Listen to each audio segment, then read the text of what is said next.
is a water meter where when it is used for measuring water flow rate, you can see that such a meter can jitter, and then it gives the wrong instantaneous reading. This is a simulated jittering where it is actually occurring in actual on site.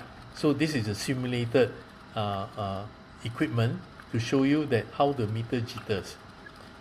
Now I'd like to share with you how the actual pulse waveform looks like.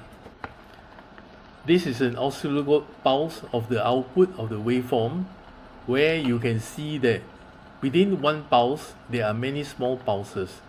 This gives a lot of reading error, where when you count the flow rate, which is using pulse counting, it gives you very high flow rate when actually in reality it's not.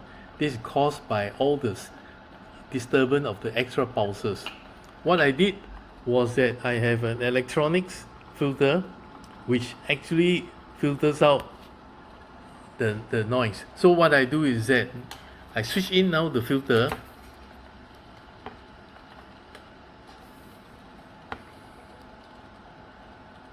You can see the filter now has eliminated the extra pulses without compromising the actual measurement of the water flow rate.